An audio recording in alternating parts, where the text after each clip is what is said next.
Hey guys, what's up? Welcome back and happy Monday. All right, guys, so thank you again for another incredible Hot Messy Topics. And of course, you guys know we did our premiere of our, interview with Emily D. Baker on Hot Messy Podcast. We premiered the actual video version on Hot Messy Podcast on YouTube. So you can go check that out as well. Make sure to get subscribed so you don't miss anything coming up. In the meantime, RadarOnline.com came out with a new article that said ex-client of Erica Jane's husband, Tom Girardi, is refusing to testify in State Bar's investigation into the disgraced attorney. So we have a lot to talk about, but before we jump in, if you guys haven't already, go ahead, smash that like button. If you're not subscribed, get subscribed. Don't forget to hit that notification bell. And with that, let's jump right in.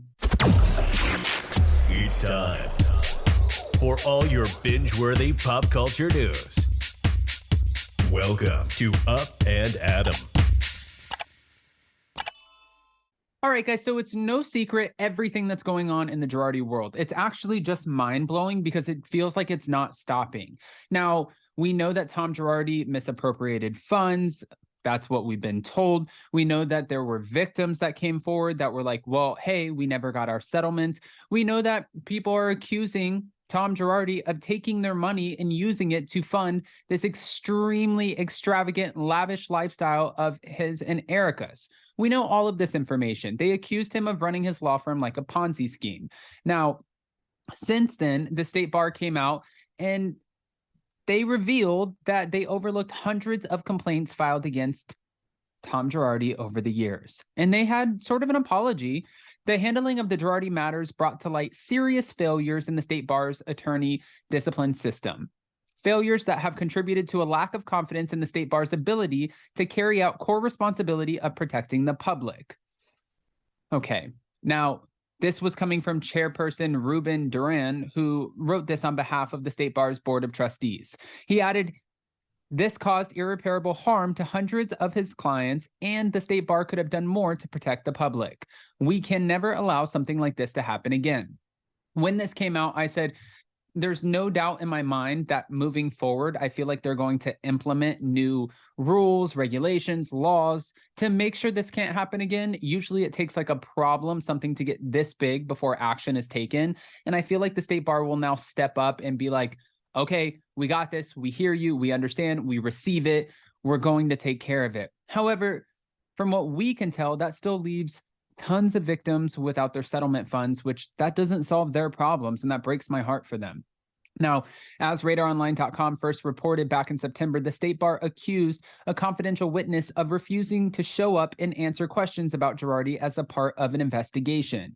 The complaint said the State Bar had served a valid subpoena on the witness, which directed them to testify and turn over documents. The State Bar demanded the witness be ordered to appear in court. Now the witness has come forward and revealed themselves to be a woman named Sonia. Her last name starts with an O. I don't want to just reveal her, but RadarOnline.com did. Sonia previously worked for the State Bar as an administrative assistant before being terminated. In 2016, she hired Girardi to bring a case against the State Bar for alleged falsification of disciplinary cases. Okay.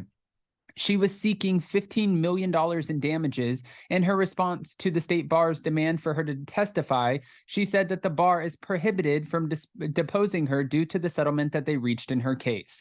She said the settlement released any and all claims along with any demands from the State Bar in the future, and she demanded that the court not force her to testify and shut down the State Bar. Now, the judge has yet to rule on this matter, but I wouldn't be shocked if, something comes out of it. However, if it's in her court case that she doesn't have to testify, then it's in her court case that she doesn't have to testify. Now, I know that this is a little bit of a sidebar, but on top of everything that's going on with the Girardis, there was something that was perceived as a little bit of shade coming from Kris Jenner in regards to Lisa Rinna. And I don't know if this was actually Rinna or if she has a friend whose name is Rina. That's R-I-N-A, but this is what was said. They were asking, did Kris Jenner misspell Lisa Rinna's name on Instagram? Because it was just recently Kris Jenner's birthday, and she received a ton of flower arrangements from all of her friends, lavish gifts. I mean, she's Kris frickin' Jenner. But this was weeks after Lisa Rinna was seen feuding with Kathy Hilton, another close friend of Kris's, on season 12, and name-dropping her daughter, Kendall Jenner, for her tequila.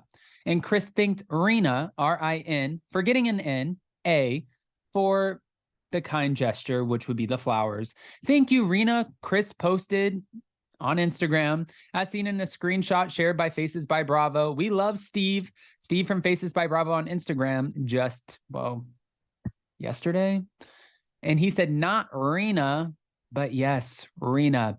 It's not exactly clear if Kris might have been thinking another friend named Rina, as she didn't tag anyone in the post. But meanwhile, Kathy was in attendance at Kris's birthday bash over the weekend. I didn't actually see if Kyle Richards was there. People were like, Kris Jenner's picking a side. I saw this on Twitter and I'm like, she's not picking a side. Kris Jenner does not have time to get in between a family feud.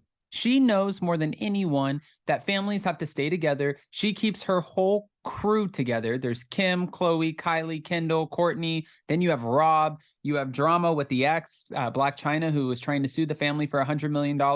Kris Jenner literally is the glue that keeps this family together. So I doubt that she would be interfering in family drama. As Real Housewives of Beverly Hills fans will recall, Kris was brought into the drama of season 12, not only after Lisa turned down Casa del Sol tequila, which Kathy had invested in, and chose to instead drink the tequila brand of her friend, Kendall Jenner, which I'm not buying that, Kris's second youngest daughter, but also when she accused Kathy of being so jealous of Kris and her famous family. It makes me believe that my ordering of the Kardashian Jenner tequila brand is what set her off, because Kathy is so fucking jealous of the Kardashians. I mean, did she tell you that? Because then all of a sudden fans were coming out and they're like, Lisa Rinna is dressing like the Kardashians. Her daughter was dating Scott Disick. She's name dropping Kendall Jenner. Is Kathy the one who's jealous here? Or do we have this a little mixed up? And I'm asking a question. I'm not alluding to anything. Although Kris never directly addressed the drama that went down on the show in regards to the dueling tequila brands, she confirmed that she was supportive of Kathy when she shared a series of heart emojis in the comment section of a photo of Kathy's reunion look. Last month, while appearing on an episode of Watch What Happens Live, another one of Kris's friends, Kyle Richards, said that while she's spoken to Kris in recent weeks, they haven't discussed anything pertaining to the events on the series. I texted with Kris, but it wasn't about that. Nothing to do with the show. The tequila drama was not mentioned. That's what she confirmed to Andy Cohen. And Kyle added that she had never heard of Kathy being jealous of the Kardashians ever in her life. And when they run with this narrative, I find it to be a little bit wild, because if you watch Kris Jenner, or if you watch Keeping Up with the Kardashians, or even the new show, The Kardashians on Hulu, they always thank Paris Hilton for setting the bar, the tone, for giving them the success, like kind of paving it. It's almost like they gave the Kardashians a coloring book and they just had to color within the lines. They always thank Paris Hilton for that. So I don't know now why they would be jealous of that. But I have questions. I have questions to which I need answers. So guys, go ahead and comment below. But before you go, don't forget to smash that like button. If you're not subscribed, get subscribed. Don't forget to hit that notification bell. And don't forget that we're going live tonight for our members only. It's posted in the community tab. Let's whine about it at 7 p.m. Eastern, which is 4 p.m. Pacific. I love you guys so much, and we'll see you tonight. Bye, guys.